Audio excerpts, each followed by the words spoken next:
Tapi lu ngelihat ini sekarang bro, Bitcoin tuh kira-kira trajektorinya kan pertama lu lihat 2014, lu percaya dan lu bikin exchange untuk jual itu. Tapi lu lihat ini kemana bro? Dalam waktu mungkin sekitar 2030, 2035, 2040, Bitcoin ini bakal jadi aset seperti apa? Dulu kan awalnya mungkin untuk transaksi sama orang lucu-lucu lah ya. Iya. Orang nggak gitu percaya. Tapi sekarang kan sudah diakui dunia. Betul. Udah 1,86 triliun sekarang kan per kita syuting ini market cap-nya.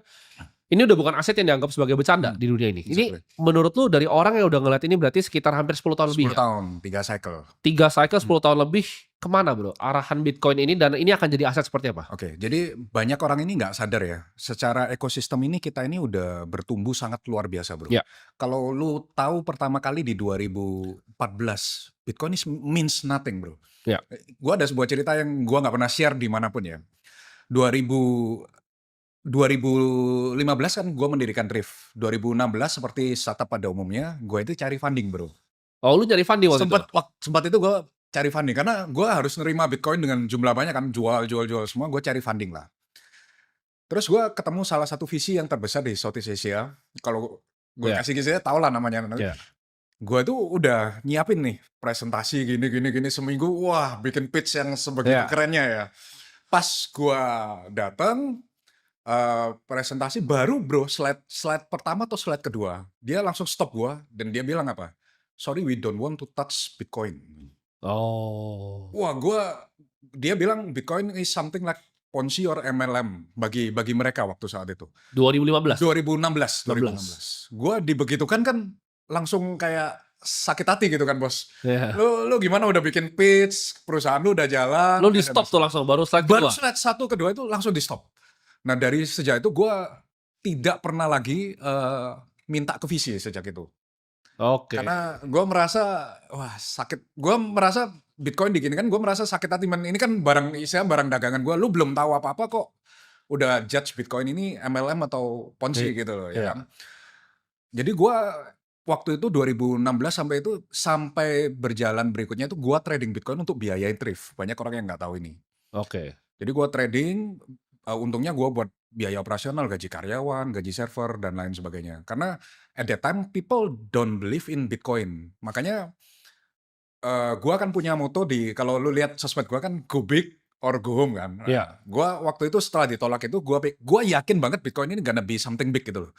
Daripada gue setengah badan, gue cemplungin semua capital gue punya, gue cemplungin semua effort gue ya ke dalam Bitcoin, bikin exchange. Atau kalau Bitcoin mati, exchange juga mati kan. Betul. Jadi either we go big atau go home. Nah lucunya pas 2021, nih VC email gue lagi. Lu tertarik gak kita invest di tempat lu? Nah ini yang teman-teman nggak paham bahwa sekarang everyone is into Bitcoin bro. Ya semuanya mau. Semua into Bitcoin. Dan kalaupun gue juga pernah bilang ini ya, SBR kan dari Trump bentar lagi akan jalan kan, strategic Bitcoin Reserve kan. Kalau ini udah jalan, otomatis negara lain ini akan domino efek gitu loh. Baik ke sekutunya di Europe, kemudian juga ke akan ikut Southeast Asia, betul. Karena saya udah bilang patokan negara-negara ini biasanya kan lihat US dulu. Kalau US sudah jalan, otomatis mereka seperti ngikutin gurunya lah. Jadi tinggal it's just a matter of time, the next bull run itu bukan lagi rebutan antara investor retail, ini bakal rebutan antar negara. Dan you can imagine lah the inflow. Dan juga yang orang nggak tahu bahwa biaya custody sekarang semakin murah. Dulu bro 2014 waktu Thrift pakai BitGo, custody itu kan cuma 1. 2015 itu BitGo biayanya 1%. Fireblock belum ada waktu itu? Belum ada. 1% Oke. per tahun. Sekarang semua custody itu begitu banyak. Biaya custody untuk institusional itu cuma 0,1 sampai 0,2% per tahun. Jadi you can see the cost decrease untuk institutional hold coin di license custodian. Jadi akhirnya apa? Institusi kalau mau hold ya misalnya untuk memuaskan regulator kan nggak boleh hold sendiri nih, harus hold di custody berlicense kan. Fee-nya ini semakin murah. Jadi there is no more obstacle gitu loh. Dan juga dulu nggak ada staking bro. Sekarang kan staking, DeFi, macam-macam ekosistemnya ini tambah banyak gitu loh. Jadi I think the future is very bright lah untuk crypto. Nah tapi kan gue percaya bahwa kalau misalnya lu belajar Bitcoin misalnya baru sejam baru lihat, lu akan jadi skeptik. Ya kan? Kebanyakan orang mungkin yang VC waktu itu juga skeptik. Karena gue juga dulu awal-awal skeptik. Lu juga mungkin pernah skeptik bro. Belajar 10 jam, 100 jam, 1000 jam akhirnya jadi Bitcoin Maxi. Jadi Bitcoin Maxi ya. Nah, apa aha momennya ketika lu yakin bahwa ini akan jadi aset yang merubah dunia? Lu inget nggak titik di mana oke ini beda nih. Karena gue titiknya agak telat. Gue titiknya tuh 2022 akhir. Oh, lu pada 2022 ya? 22 akhir. Gue udah beli Bitcoin, tapi gue nggak all in semua Oke, kayak all in harta ya. gue sampai orang gila begitu. Sekarang kan semua harta gue di Bitcoin. Betul. Yang bikin gue berubah itu pas gue ngobrol sama Sizi. Dia bilang nggak ada aset lebih baik di muka bumi ini. Exactly.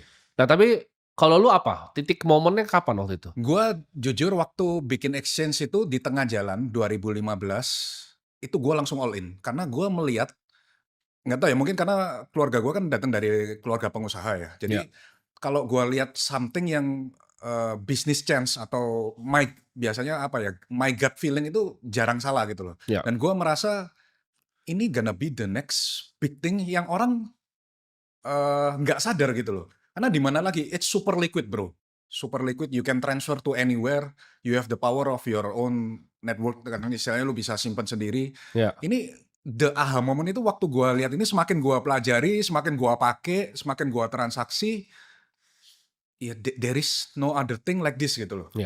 Jadi gue decide, gue yakin banget, dari dulu gue yakin banget itu 100.000 itu pasti achievable. Cuma kapannya aja kita nggak tahu. Tapi ini udah achieve, begitu achieve bingung juga, ini kok kayaknya bakal nambah lagi nih harganya. Jadi kayak manusia nggak pernah puas ya. Tapi ya itulah the aha moment, begitu kita lihat there is no other thing that can match Bitcoin at the moment ya, di saat kita bikin podcast ini. Sampai sekarang menurut lu nggak ada aset yang bisa match Bitcoin? Secara opportunity yes, menurut gua. Dan secara risknya juga kan Bitcoin udah nggak se-high risk dulu ya. Lebih ke arah medium lah. Kalau dulu kan masih ada kemungkinan Bitcoin jadi nol. Sekarang untuk Bitcoin jadi nol, it's sangat impossible gitu. Untuk lu percaya bahwa Bitcoin ke depannya nggak ada yang match bro, lu harus percaya bahwa Bitcoin ini nggak ada resiko ke nol kan? Yes. Menurut lu apa kemungkinan atau at least yang pernah lu debatkan di pemikiran lu? Kan lu holdnya banyak, gue juga holdnya banyak. Dan ini sebagai hal yang gue pikir juga gitu loh. Ada resiko mungkin seperti 51% attack dan lain-lain. Apa yang menurut lu itu ada kemungkinannya bikin Bitcoin ke nol atau nggak ada sama sekali? Gue yang paling takut dari dulu gue bilang itu regulasi bro. Kalau misal ada regulasi yang membahayakan Bitcoin. Contoh kayak kemarin, misal ngomong amit-amit ya jangan sampai terjadi, Amerika nge-ban Bitcoin. It's gonna die bro. Tapi Cina kan nge-ban Bitcoin. Iya, tapi waktu itu kan Cina ban Bitcoin, ternyata di negara-negara lain yang ngambil gitu. Nah tapi kalau misalnya Amerika nge-ban Bitcoin, kemudian Eropa melakukan hal yang sama, ripple effect, I think the only risk yang poses untuk Bitcoin jadi nol, kalau semua negara ini serentak nge-ban Bitcoin. Satu, atau kedua, mereka menerapkan pajak yang unfriendly untuk crypto holder. Kalau di Indonesia kan untungnya negara kita udah suportif untuk crypto ya, bahkan final pajaknya. Iya, pajak final. Jadi kita cukup bayar 0,21%, how many profit you have, udah lu cukup bayar segitu. Dan akhirnya jumlah investor kripto di Indonesia kan udah membludak ya, 22 juta kemarin per Desember 2020. Itu single account atau multiple? Single saya rasa. Kemudian yang bikin concern berikutnya, regulasi ini kalau misalnya menghambat exchange untuk melakukan inovasi produk. Karena gateway orang masuk kripto pasti pertama itu pasti exchange bro.